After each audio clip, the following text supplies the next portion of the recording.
This is an R Media podcast. We knew within our heart of hearts that we were not only going to get on the block, but we were going to win the block. Really? Every single one of our products Yeah. has been developed purely out of something that was missing in our lives. Sorry, that was a bit deep there. Anyway, I chop my cushions.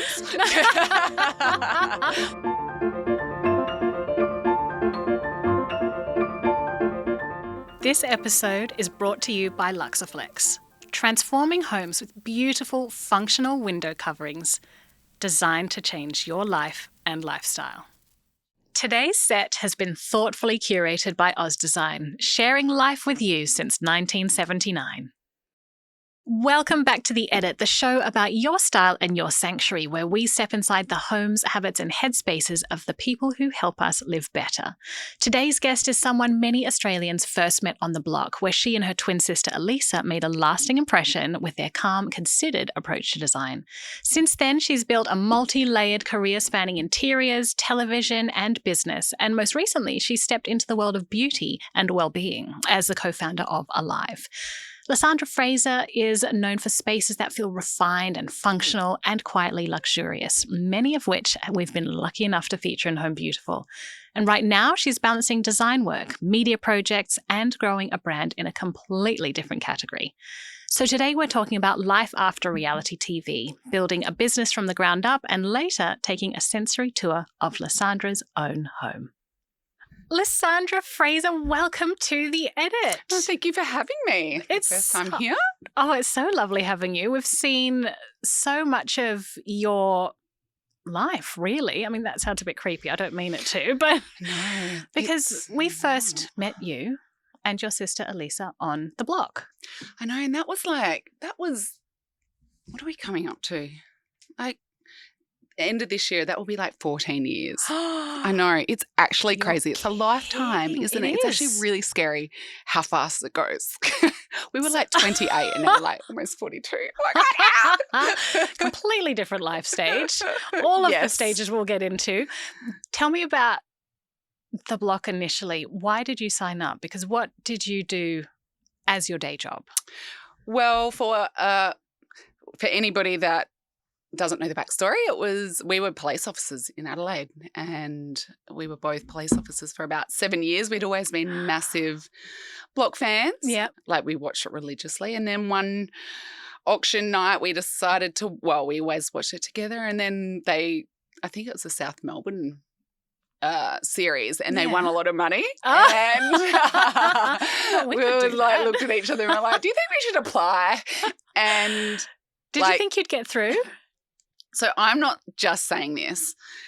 So the second that we decided to apply that night, something came over our bodies, and we knew within our heart of hearts that we were not only going to get on the block, but we were going to win the block. Really? And there is nothing that anybody could have said that would make us think otherwise. So the second we decided it, and even the very first line of our audition tape was so corny. Picture this, in our police uniforms, back to back with a drill up in the air as if they're firearms. And we looked at the camera and we're like, we're Alisa and Lysandra and we're going to be the winners of the block 2013.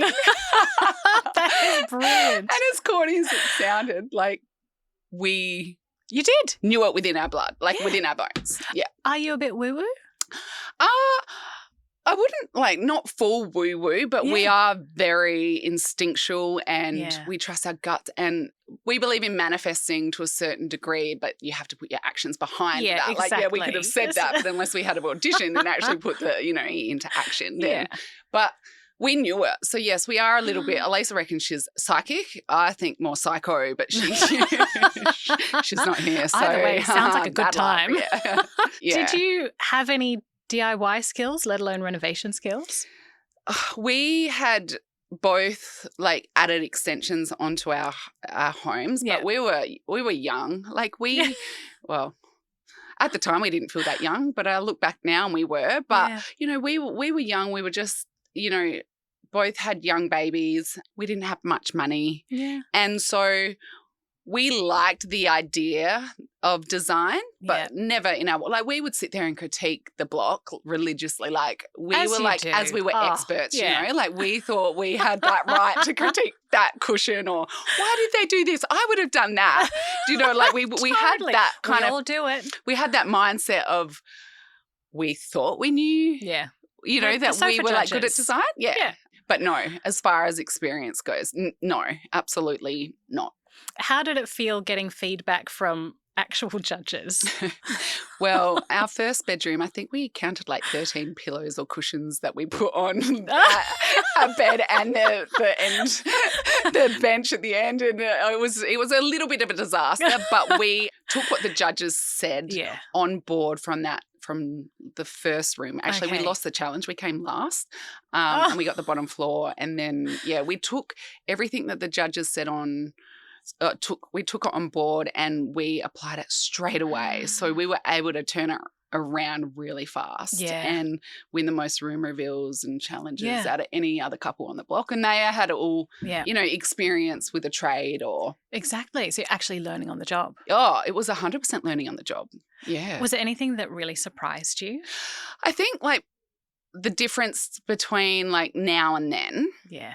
Like we weren't in the day where Instagram was a thing, like Facebook was, but Instagram didn't really exist. Well, I didn't have an Instagram account. Pinterest wasn't really a thing. Like it was around, but it wasn't really a thing. I feel like now you could prepare yourself probably a lot more. Yeah.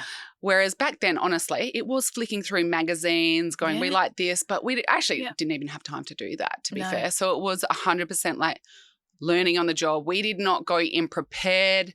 We, you know, like you see some contestants now, they come with their full mood boards. They've already laid out like their style, what they're going to, they know the suppliers. They've pretty much curated the whole space before it's even started. We did not do that. Do you think it's a good idea for current and future contestants to do that?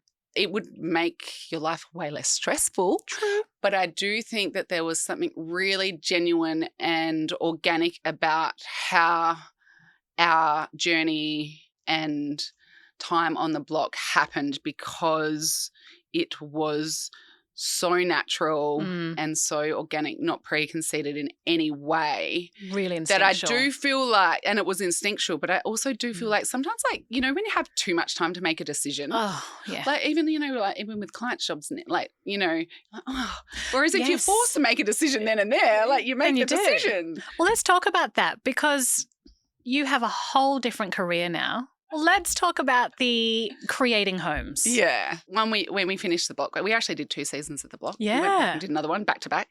Why did you do that? Oh, they asked us back and it was like, okay, how do you say no to that? Yeah. So it kind of forced us to leave the police force, which was a good thing. And then after we finished that, we were like, right, well, this is our passion, you know, gosh, we're actually not too bad at it. Yeah. Let's move into doing this as a career. Yeah. So that's what we did. And, you know, I guess you look back and you're like, holy hell, how embarrassing. I wish I could go back to my first client and give that consult all over again for free. Without naming names, who was your first client? What were they like? Or what was the home like? It was somebody that had watched the block, and he had it was actually very similar to our second season on the block. It was like a warehouse kind of conversion. So he got us on board because it's like, well, obviously you did a good job on the show. And, you know, like at the time we did a good job, but when you look back now and you're like, I could do so much better. But hey, you got to start somewhere, don't you? Exactly. But yes, going from the block to actually turning it into a full-time job is obviously like a massive change, and going from a police officer to that as well. Did you dive right in, or did you have to do different training or meet different people to build a team? It's funny, like if hindsight is 2020, right? So we kind of just dove straight in. And if I was to give anybody advice that was looking at doing the same thing, we did like a real basic course, but I would have gone, right, knowledge is power, and when you don't have that knowledge to a degree, you're winging it And you get to the end result, but it's so much harder. Like spend that time like going and doing an interior design course, a Photoshop course, like spend that time. And even now, like, do you know how many times, so many years we're like, we need to do this, we need to actually stop and learn that. But life is just too fast paced that we've never had that chance to actually do that. So we always get to the end, but it's just harder. So learn from me, learn from us. It's working for you because last year one of your homes was the number one, as voted by our audience, Home of the Year. I know, it's crazy. I said, I was sitting in the sauna and I was like flicking through Instagram and I saw Home Beautiful come up and they're like, number one house as voted by you. And I was like, oh yeah, who got that title this year? And I'm scrolling and I was like, Alisa and Lysandra. And I was like, oh my God. We obviously didn't know anything about that. So that was a massive compliment. Not our house, it was a client's project. But absolutely gorgeous, that house. We'll link it in the show notes so everybody can have a look at it. Yeah. Tell me about how you built a team around you. Were you working with builders, any building designers, and all the trades? How did you choose them? Honestly, Alisa and I were pretty much doing all of the work ourselves. We would collaborate with local builders, but we didn't really have like a team as such. We would work for an individual client. They might have a builder. Now, obviously, it's like we're massive believers in the who, not how. Yeah.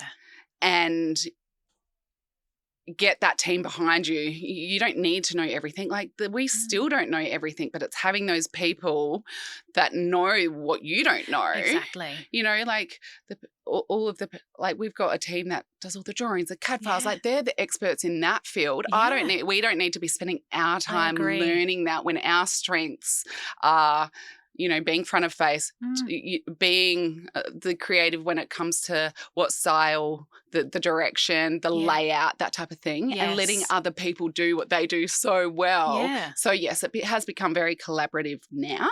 Yeah. But, yes, at the start, we tried to do it ourselves. And, yes, like I said, we got there the long way around. Do you think you have a particular design style that's evolved, or does it depend on the client? It really depends on the client. Like, you know, obviously some interior designers have a very specific look, and that's why they're so good within that space, or that's why particular clients go to them.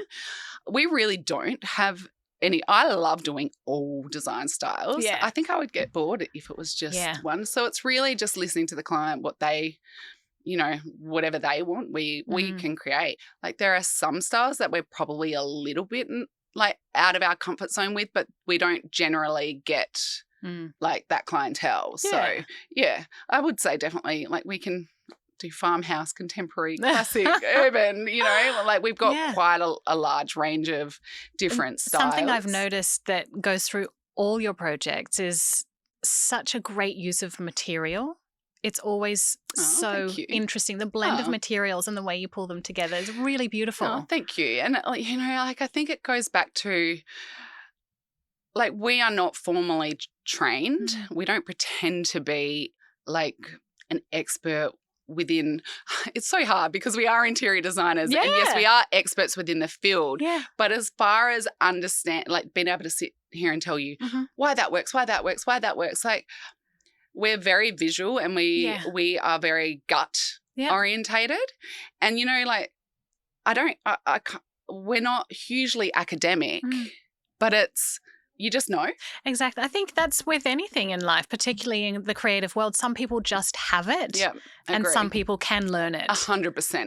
You're either a natural at it. Yeah. And if you're not, you can learn it to maybe be pretty good at it. Yeah. And, so, it is. It is interesting. Having said that, though, obviously as time goes on and the more experience you get, you start to actually learn a lot more of like the layering, using different materialities, like you were saying, like we use that and that just becomes instinctual. Exactly. You know, it's not like we're sitting there like tick, tick.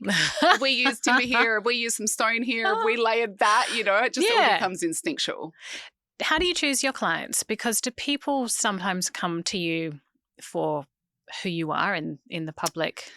I would say that has definitely helped. Yeah. Obviously, having that profile and having a big Instagram following, and obviously people trust you because they can see you. And I think the one advantage that we do have is that people Okay, so if we weren't on TV and we just rocked up, people might think that we're a little bit blunt or a little bit unprofessional or, Tell me more. not really refined. No, yes, tell me what you like. But I think where we have that advantage, people are hiring us because they actually want us to just tell them the truth and be blunt and honest with them. So good to know. And we don't change that. Like we do not put on an act to our clients that we're refined and professional. We're just like, no, you definitely cannot do that. Like, and I'm so sorry if that comes across as blunt, but that's I think why people hire us, because they are confused. They need that direction. They need somebody to be like, right, that's not going to work. And you wouldn't say that without reason. You've pushed boundaries. 100%. And they do it because I think they obviously know the projects that we've worked on and the outcomes that it has achieved. So it's like that trust element is there. Exactly. Yeah. Do you have any favourite projects or favourite clients? Yeah, definitely. There's a couple that stand out. I think we did a big project in Paradise Point in the Gold Coast. Yeah. We worked on that project for about 3 years. They bought like a double-fronted waterfront property, and we literally like designed it from the ground up. And oh my gosh. They just, obviously they had a really big budget, which always makes things way more exciting. We love a big but budget. They were lovely, lovely clients and they trusted us with everything. But he was an engineer as well. So to be able to work with somebody that was so like methodical and particular to detail and really wanted that quality. Yeah. That project went without a hitch in 3 years. Just precision. Oh, and this client, look, they bought me that Louis Vuitton. They bought both of us a Louis Vuitton bag. Can you see that there? As a thank you present. Really? We need clients like that. I know. He set the bar high. Now every time I finish a project, I'm like, that's unbelievable. What bag am I going to get this time? Yes, where's my present? So did you say it took 3 years? Yeah, it was a massive. Huge. Like they had, because they were on the waterfront, they had to like the engineering just within the slab alone, like the pylon. Yeah, it was huge. And then probably the project that we got the vote for from your viewers, our farmhouse, which is a recent project we've finished. Look, you kind of forget about so many. Like when you actually look back and you're looking at your Dropbox folder at all your past clients, you're like, holy moly, like, But those are the ones that probably, those two are the ones that probably stand out. So talking about precision and attention to detail, I want to hear more about your other business, which is so popular and so many people know the brand. But I do wonder sometimes, do people know that you're behind it? And that is al.ive. For anyone who doesn't know, what is it? Okay, so I'll give you a little bit of a backstory about how al.ive came to be. So Alisa and I were doing a personal development in Melbourne. We were flipping a property in Albert Park and we went to style our bathrooms and we just couldn't find anything to style the bathrooms that we hadn't seen before. Yeah. You have the Aesop with the with a apothecary bottle and they're beautiful, but, quite a high price point. And we wanted something that we hadn't seen. Anyway, we couldn't find it. Yeah. And we spent the whole day literally looking. And then Alisa called me one day and she was like, hey, I reckon we should make our own soap. And I was like, and she goes, and then she threw out like, we should collaborate with Palmolive or something. And then that lost me. I was like, that's a stupid idea. Palmolive, if you're listening, I'm desperate for a collab. Yeah, not that anything is wrong with Palmolive, but, we came from an interior design background where aesthetics is very important. It's a different product. Yeah. That was the motivation she needed to go, right, I'm going to prove her wrong. So she kind of went underground and developed, like a personal care range, obviously, and she presented it to me. And she had come up with the brand, like the name al.ive, and that was Lysandra.ive, like al.ive. From there, we probably worked on it for another 2 years. We came up with a bottle design, the colours, the interlocking, like it was just a full process. And then like the fire in our belly, like once we could see the vision and we're like, why can't we design a product that is aesthetically beautiful, but Yeah. also functional. Like, And doesn't affordable. it doesn't have to be Yeah. soap doesn't have to just function. Why No, can't it be exactly. beautiful? Why can't it have the ability to transform a space? Yeah. And it really does. Like, Yeah. and I think that introduction of colours, like we only started with 3 products, 3 Yes. duos, because that's all we could afford. And we launched when COVID, the week of COVID. Mm-hmm. And so what we were finding is people were obviously at home. Yeah. They were washing their hands a lot. They were hands were Oh my getting gosh, I didn't dry. even think of that. But they were- timing. I know. People are like, you timed that well. I was like, do you realise how long that took Yeah, to get off the ground? exactly. They didn't just go, done. We were actually contemplating holding off launching it until COVID finished. Luckily, we didn't. People were at home and they wanted their space to feel nice Yeah. and elevated. And Yeah. so that's kind of where it all started. But back to your question, the nice thing is now, and like we don't mind that people associate us with the block. Like we will Yeah. never be ashamed of Yeah. that. The really nice thing now is that we are finding more and more people coming up to us on the streets Mhm. and saying, oh my God, you girls own al.ive, rather than Yes. you girls were Yeah. on the block. Yep. So we are now kind of transitioning to, people knowing us for being founders of Absolutely. al.ive rather than, reality Yeah. TV people. So how do you choose the scents? I've always wondered this because I am just a scent obsessive. How do you decide which ones to put in production? The colour's probably almost harder than the scent, to be Really? honest. How come? What we like to do is we like to have a variety, obviously, within the range. So we have 6 core scents. So obviously we don't want them to all be sweet, or we don't want them all to be masculine or fresh. So we like to have a different variety. And obviously there are a couple of scents where it's a safe bet that everybody's going to love Yes, them. yeah. And then we have a couple where it's a little bit more personal. I think it's just kind of ticking the boxes for covering everybody's kind of palette. Yeah.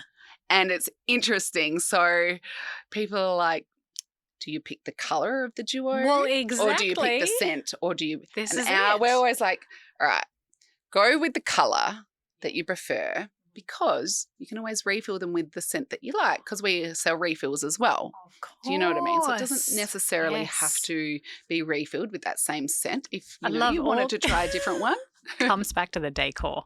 it does, 100%. 100%. So then how did you choose the colours for...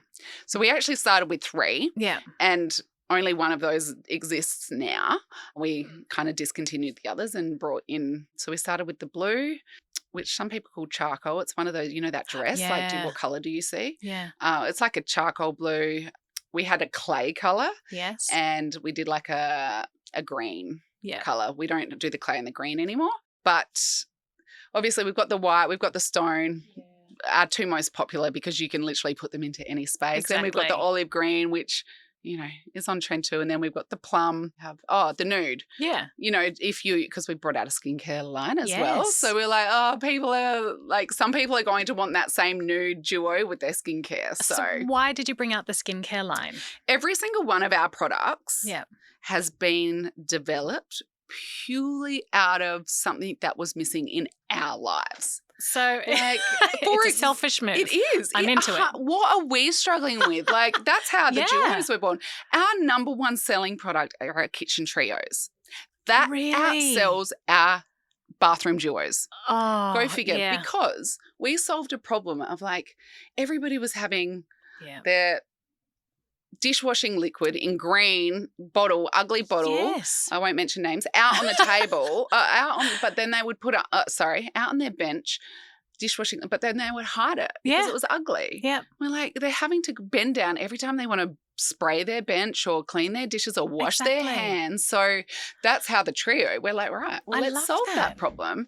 And I guess going into your question with the skincare, that's also how that product, why we decided to Yeah. launch skin, because yes, we're not experts in that field, but we were struggling with the day-to-day routine of how complicated is skincare, honestly. Yeah. Like, what, you got this serum and that, cleanser and that. We'd go to our skincare and she'd write down on a piece of paper, in the AM, you've got to put this serum and then put that. I And know. So we would have a Post-it note stuck to our mirror to come up with this routine of all these different brands, and like you didn't know whether that would clash with that ingredient would. And so anyway, we're like, imagine if you just had a skincare routine where it pretty much like, you know, this is your morning routine, this is your night routine, and you have it out on your bench.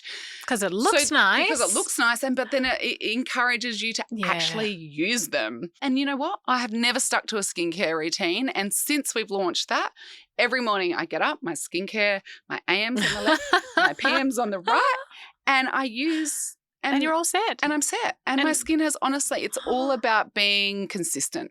And you have beautiful skin. For anyone listening who may be thinking about, I'm 42. Sometimes we retouch photos and yes, things can be filtered on TV. In real life, you have beautiful skin. Gorgeous. Thank you. Yeah, so it's all about just creating, every product is out of a need. A need. Oz Design blends style and practicality to enhance everyday living. The new winter collection embraces warm tones, sleek finishes, and smooth silhouettes, offering timeless pieces designed to transform your home throughout the cooler months.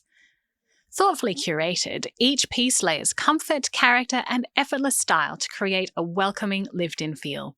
Balancing form and function, the collection helps you create a home that feels truly yours.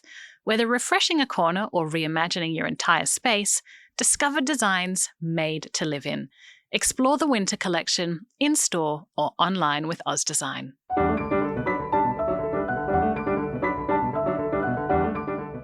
want to change things up a little bit, and I'd like to come over to your place. Mm-hmm. So... we do this thing where we take our listeners on a sensory home tour. Because, you know, home beautiful, home tours are our thing. Mm-hmm. So I'd love for you to set the scene. It's a typical day or maybe a weekend or a relaxing day at your place, and I'm coming over. I come to the door and you open the door. What do I see? Take us through your home. What do we see? So when you're coming up to my place, you don't want to go to the left side because that's Alisa's. You definitely want to go to the nicer side on the right-hand side. See, she's not here. This is awesome. You can say what you like. Yes, we live next door to each other. I know, it's crazy. Don't judge us. She went light and I went dark. Mm-hmm. Not like our personalities, but so you walk through my big custom-made timber door, and the first thing I guess people comment on is I have down my hallway, I have done like an inlay of natural stone from CDK with a brass border, and then surrounding that with dark timber floorboards. Gorgeous. There are those mixed materials. Yes, and it's a bit boring just walking into a hallway with a timber floor, or, you know, if you just can, that, and why you not? can add that little bit of luxury. And then onto the left, I've rendered that whole wall down the whole side of the house, and looking up to a void that is like 9 meters. 9 meters, yes, all the way up. I know. And wow. Then you walk down. I've actually got a very long hallway, but what you'll find consistent throughout my house is that I have bronze mirrors in a lot of places actually, and I'm like, wow.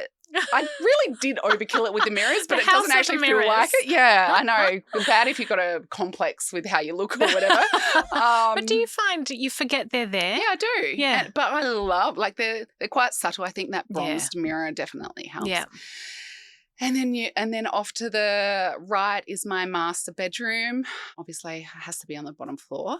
What I really like about that is I've actually included, like, carried through my floorboards from my hallway into my master bedroom by about 1 meter.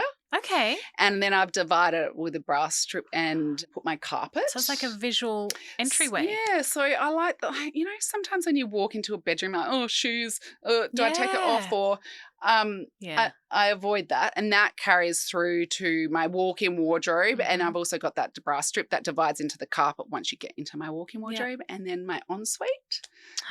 Now, the flooring, is that something that's quite simple to do? Because I imagine it looks really luxe. It really does. Like, I honestly feel like I live in a luxury hotel. But homey, you know, but not like sterile. Like, no, like it still has that warmth and hominess. It's so simple to mix up what could be boring, like a hallway, pretty easily. Yeah. Like just with those small Because I little think details. You're getting the flooring put in anyway. What does it 100%, matter if no. it's a bit more this way and a bit more that way? Yep. And it just breaks the room up a little bit and it defines my bed I think and my that's bed zone gorgeous. and makes it really cozy. And I just like the fact I don't have to take my shoes off every time I go into my bedroom. That's true. So ensuite, what's your ensuite like? I feel like it's very luxurious. I've got big slab tiles, 3 metre slab tiles that go all the way up to the ceiling. I've got a double vanity, which actually Alisa and I have a vanity collection as well. Yeah. So I've got our Archie vanity, double vanity in a Stella oak, and then shaving cabinet. So I've used the same tile, 3 metre tile, slab tile, all throughout. And then I went like this kind of green, almost square mosaic to define my shower space. Nice. And so you walk through, you've got your shower screen either side, double shower, and then I've got my bath, which is kind of put on a little bit of a platform. Oh. And that green tile goes from the shower zone up to the green platform. So it defines the space. Yeah. What's beyond the bedroom? So you walk through, you've got a lovely big laundry on the right-hand side, and that goes off to the powder room. And a drop zone for the boys and their school bags. Because 2 boys? 2 boys, 2 teenagers. Yeah. 14 and 16 next week. Oh, my God. And, a little powder room and just a laundry where I can actually oh my gosh. I went from a house that was your dreams? So I sold my house to fund al.ive Body. And a lot of people don't actually realise this. So really? I'll just backtrack a little bit. Because let's go back. I think it's really important for people not to see this perception of us living in these nice, beautiful homes and just think that that's what it was, because it wasn't that. No. So I sold my house to fund al.ive and I had to move into a friend's granny flat. That was old and dilapidated. Where for was about Alisa? 3 years. So she was in her house. She had a husband, so she didn't need to She couldn't sell her hers. house. So I was on my own. I then moved into a rental, which was picture a 3-bedroom rental in the 70s, carpet, apricot walls, flooring, You're living the dream. Really bad. And here I am going off and designing people's homes, and everyone's like, "You won money on the block. You won $1 million on the block." I was like, I had to split that with Alisa. Then I had to split it with my ex-husband, and then I had to fund al.ive. So that's why I'm living in this. So anyway, I just thought it was important to no, it at really least, is. and my kids we lived for about 6 years in really not below very pretty standard place. living. Yeah. And on top of that, Alisa and I we grew up with a single mum. We grew up in housing trust our whole life, in housing commission our whole life. I didn't know that. Yeah, it certainly, I just feel sometimes uncomfortable explaining my home and the fact that it's I don't want without people, the context. Yeah, without the context of people around thinking, it. "Oh, you lucky bitches," or this is just falling into your it's lap. just falling into our lap. Or so I just think it's not always the way nice it always to was. for anyone starting over or wanting to do something different. Was your mum a good homemaker? How did she make your homes feel like yours growing up? Not to be not really. I think we always had that. I think why we naturally kind of can look at a space and be like, what can we... I actually honestly do believe it stems back from when we were growing up in our housing commission home. Because Mum always sent us to really good schools so that we were surrounded. So we used to have to drive quite a long way to go to a good school.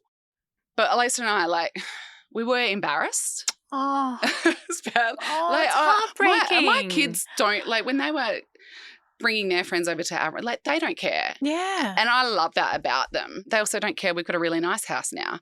But we were really embarrassed. And I think that's where it started, when we were how can we do little things that are going to make this house less embarrassing? So I remember the suede paint. Oh, do I ever? Oh my God. So we convinced Mum to let us paint the hallway in this purple plum. I was going to say, tell me you did the dark chocolate purple colour. And then I think we put the blue into the kitchen. Divine. With these gerbras, these colourful gerbras. Oh, were there any other flowers back then? In order to just not feel quite as embarrassed. Oh, so distract with the decor. So I think that that's probably where it all makes sense. Kind of started. Yeah. Yeah. Definitely. Yeah. And so anyway, let's continue on with my house. So back to your mansion with all the fancy flooring. And then you just walk into the back area. We've got my kitchen, which opens onto a lounge room, and probably one of my favourite areas is in my dining area. So it's all open plan, but I've inbuilt like it's a banquet. It seats 10. Oh, lovely. It's probably about a 12-seater, but it's a real statement within that room. And why is it your favourite? I actually don't know. I think because of the scale of it, and it does feel really grand. And I think the upholstery, I know I've put on cream upholstery. I know I'm stupid. I've got kids and all that. I don't see that. I was just going to ask, do the boys have their friends over? Can you fit 10 teens around there? I just put Put some towels down. Or a bissel, or make them go sit outside. Yeah, and then like 2 massive oversized pieces of artwork, and just feels homey. And even after 3 years, I still love it. And then upstairs is probably more the boys' area where they've got their own bedroom, a living area, their bathroom. My home office is up there too. Yeah. And then a pool in the backyard, and then Alisa next door and her cats. We've got a gate at the back of our yard. For the cats? For us and the kids, which can be shut off if we were to sell, or we'll just put another panel up. But yes, so we have access to each other's homes, and so do our cats and our children. So we work together, we live together, and it definitely has its pros, when you run out of milk or... Absolutely. Sometimes when she's not there, I'll go to her back fridge and steal drinks and stuff. Well, she knows now. Yeah. What does home mean to you? I'm not proud of this. I'm very, I think I'm OCD. I think I'm getting worse with age. And I think I love things in order and place, and I know that is hard when you've got teenagers, and it is something that I have to deal with. And I actually do think it stems from our lives being so manic that's the one place, that's the one area that I like to have calm and I've got control over. Yes. So I really do like to have my house pretty pristine. My house represents, I guess, being in that housing trust house as a kid, having dreams, knowing we were going to be something, I don't know what, believing that we were going to get onto the block, taking that dive into starting an interiors business, and taking that dive to invest into al.ive. Yeah. That my home represents all those years of hard work. Yeah. And I think the thing I love about it the most is, like I said, my kids don't give a shit that we've got a nice house. Like, they honestly do not care. They don't care. But what they do see is the hard work that we've been, it's been almost 15 years. Yeah. The blood, sweat and tears, the late nights we did this. That's the result of, my home is a result of that hard work. So that's what it represents to me. Yeah. I've got some more questions like this. So, but they're perhaps not as... They may be as deep. Let's see how we go. Sorry, that was a bit deep there. Anyway, I chop my cushions. We're here for the deep. Yes, and I know you chop cushions too. I do so chop. I'm with you. We don't go full bunny ears, but there is a bit of a chop. I like bit of a chop. I don't know how people could not chop one, but anyway. I agree. It's weird. So you alluded to this before. Shoes in the house, on or off? On if it's on floorboards. I like to take them off if it's on carpet. Nice. Yeah. Candles. Do you have them burning all the time? Do you only put them on for guests, or are you just not a candle person? Well, we have a home fragrance range with al.ive as well. Yeah. So, of course, I'm the co-founder of al.ive. Of course I like scent. Of course. So at my front door, I have an al.ive candle and a room spray. And I like to scent drench, so I will quite often put a candle on. Yeah. And then use that same scent, and I will spray my front, the front of the house. I just I do. It's like a ritual now. It's become almost like a daily thing. And I come down and light my candle at the beginning of the day, open up my windows to get that natural airflow, do some sprays of my room spray, and then I really like to use our diffusers in the living room. So it's like that constant kind of scent, but more subtle. And it's almost like a set and forget. Exactly. You don't have to worry. And I have cats. Don't judge me. there is a litter tray that does exist in my house, you know. Well, where else are they supposed to go? I know. So I without all of like our home fragrance, like, oh, gross. Do you change it up, or what does your home smell like most of the time? I like to keep it fairly I change my scents up. That might be every 3 months or something. Yeah. So, but I like to keep this, like if I've got a candle, I like to keep the same rooms, like this room spray in the same scent. Yeah. I think within different zones, like upstairs, I don't mind changing my scent, the scent. Yeah. But I do like to keep it pretty consistent. I like that. But I think who wouldn't use a candle or a room spray or diffusers now? You'd be surprised. Really? Do you know who? Who? Wendy Moore. She doesn't? No. I don't get that. I know. We were talking about it just last week. Do you reckon it's one of those things that you do and then you get used to it and you become addicted to it? I think so. And so it's like if you've never had it, you probably don't know. Yeah. But once you've started it, it's like something that you can't fathom, like that you've lived without for so long. I'm a scent person, but I do understand for some people it's just too much, or they don't need it, or just I'm like that. air. You know when you get into a car or an Uber and they've got that smelly car fan thing and it gives you that headache and you literally got your head out the window. Like that I can relate to. Gross. I can totally relate to. So I imagine that's how Wendy feels about homes. Sure. Well, she hasn't tried our Alive for home fragrance range. It's very, very nice. Press packed. Coming to you real soon. I should send her. Can we make a note to send her some, please? So I know you were saying that OCD, calm home, it's your thing.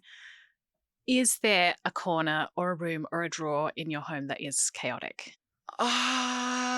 There is one drawer that's like on my to-do list this weekend.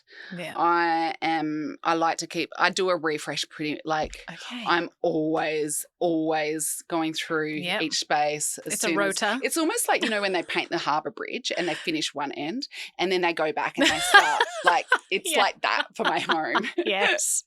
Do you know what I mean? Yeah. Like that. Yeah. And the only, like, it's funny. So my house is pretty, people always say, oh my God, your house is like immaculate. And you work at it. But then you turn the corner in my pantry.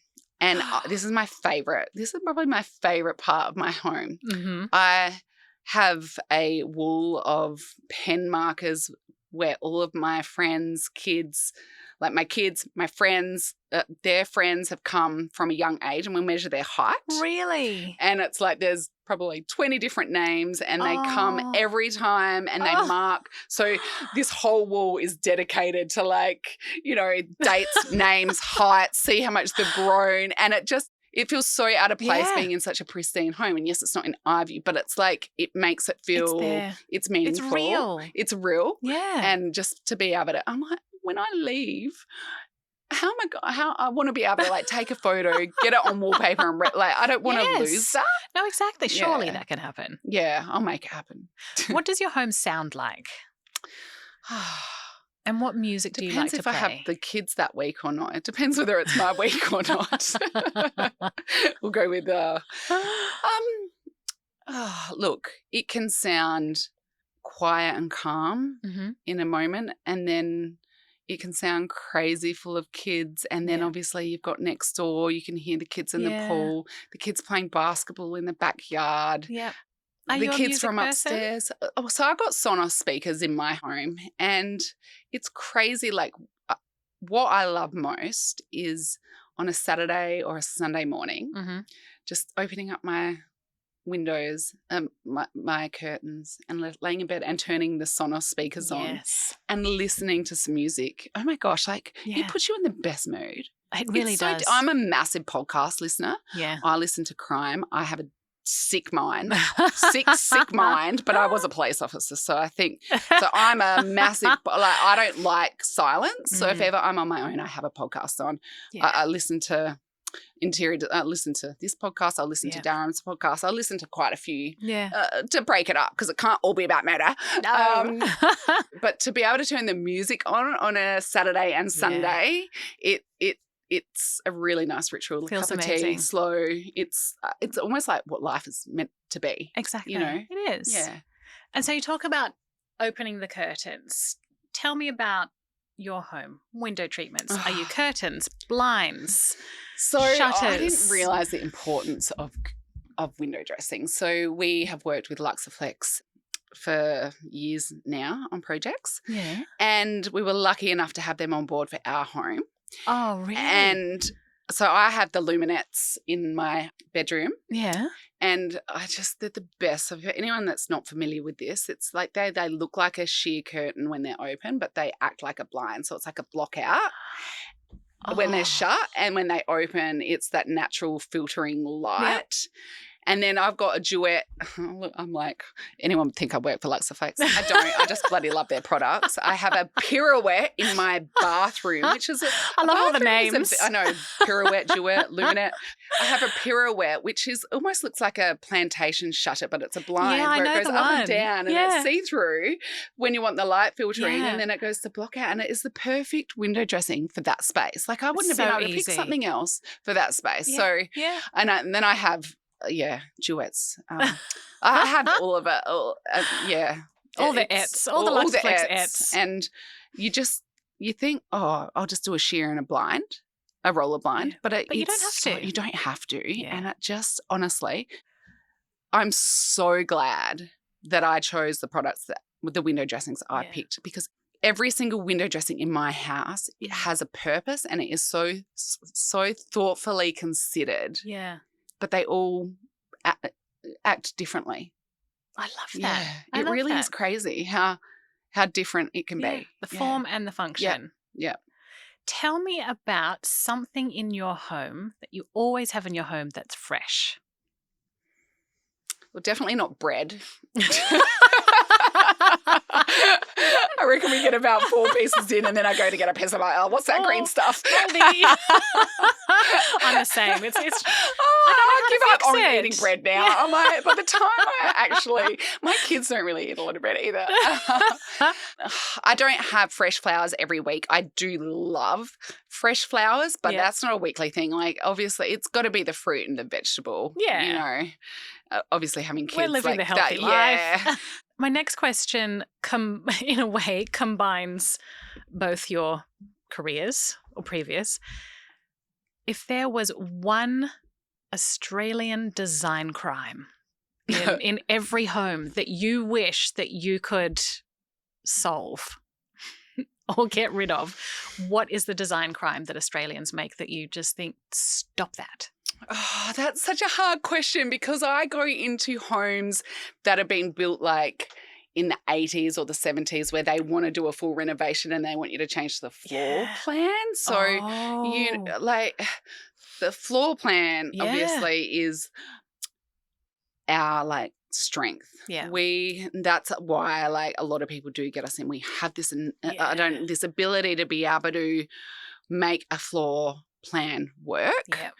But the crimes, you remember the non-open plan living, or the time, the proportions of a room where they would make one room really, really big and not the living room really small. And it's why have you got this much space here and doesn't make such sense. A small area there? The zoning, I think. So that kind of goes back into probably more of the floor plan. Plan.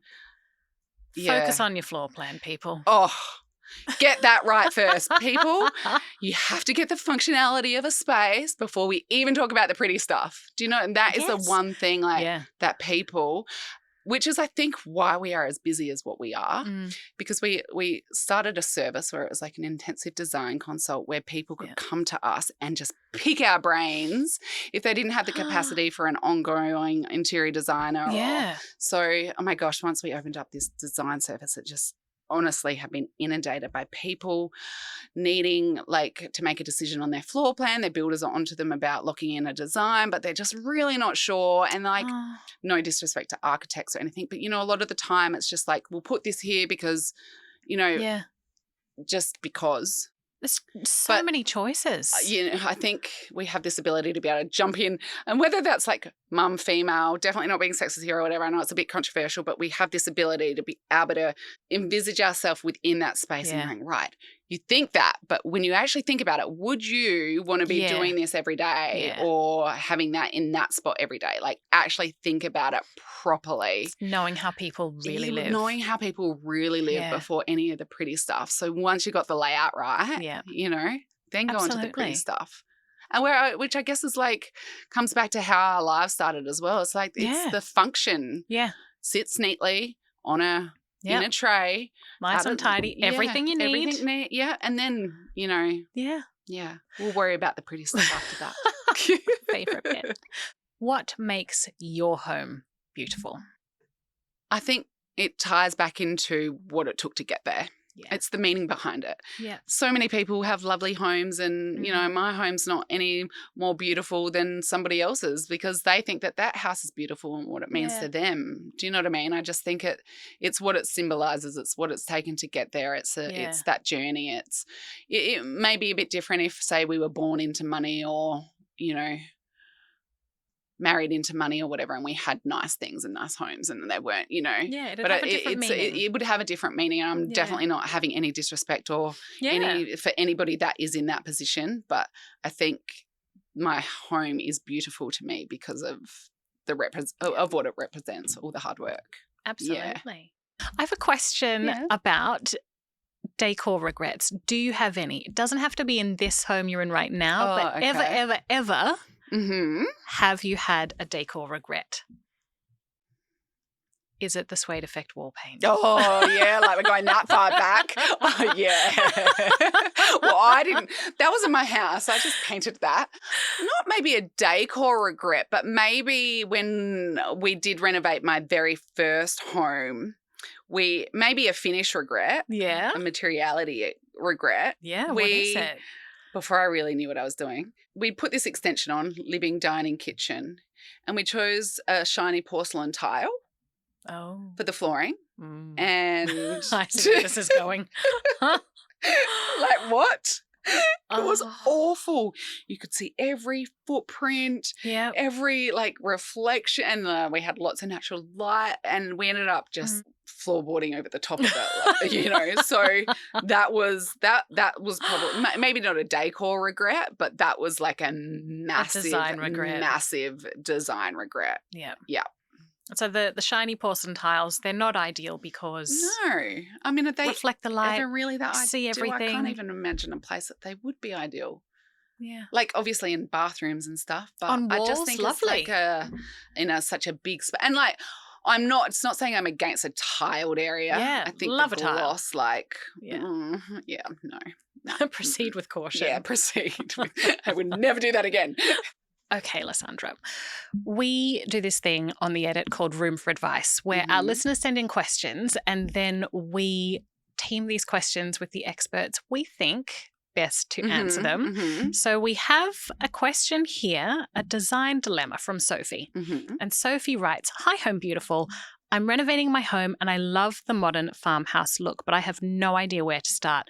What are the key design elements I should be using? What colours and materials work best? Is there anything I should avoid so it doesn't feel too themey or overdone?" I mean, that's a great question given the fact that we just finished our American farmhouse. I think in order to really capture that farmhouse look, you really need the high ceilings. And you know, if you can have a pitched ceiling with some beams, timber beams, you're halfway there to creating that look. I think that natural element like the timber flooring, you probably want to go more towards that mid-darker colour palette for the floor. I mean, that's a good point. Yeah, otherwise it can really lean a bit coastal. Yeah, agree. I think that mid-toners are really nice. It sets the tone. I like to keep walls fairly neutral and let like the element, like obviously you can also introduce, I think marble bench tops probably lend itself really well to, you don't want to do anything contemporary. You want to do something that feels like it's been there for, a really long time, and having that marble with the little brass accents and that ornate detailing within the tapware, the pot filler, and then, introducing whether you want to have like a barn sliding door to create that little bit more of an impact, or that stone fireplace. Yep. If you can have a real fireplace, even better. And then layering that with like lots of different textures, like in your rug, your coffee table, your coffee tables, your cushions, your big linen curtains that drape all the way down to the ground. Delicious, yes. And big statement, lights, Yeah. that farmhouse light. So really go for scale. Go for scale. Is there anything that you would avoid?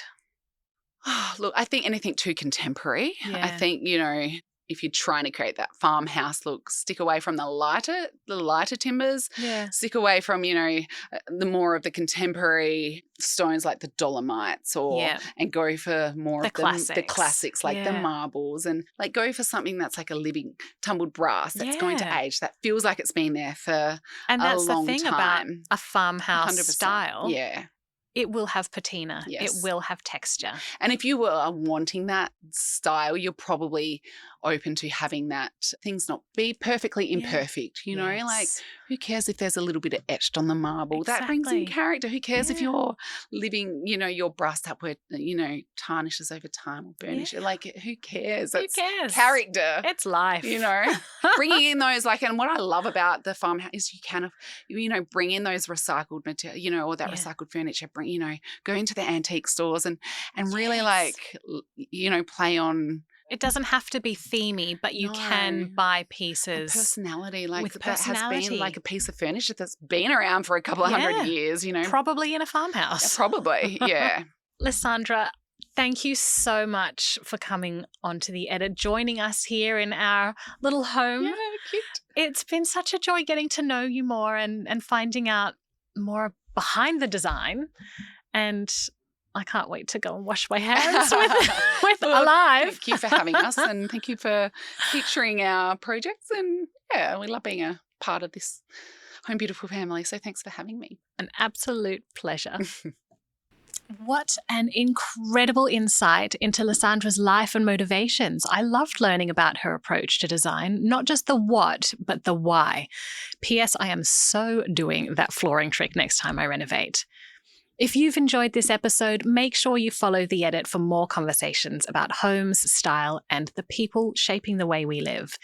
Next time, we'll be stepping into another home, another story, and another design dilemma. This is The Edit. Your style, your sanctuary, and a little inspiration to take into the rest of your day. This episode is brought to you by Luxaflex, transforming homes with beautiful, functional window coverings designed to transform your light and lifestyle. Thank you to Oz Design for our beautiful set. Come and visit the experienced team in store and see the collection for yourself. This is an R Media podcast.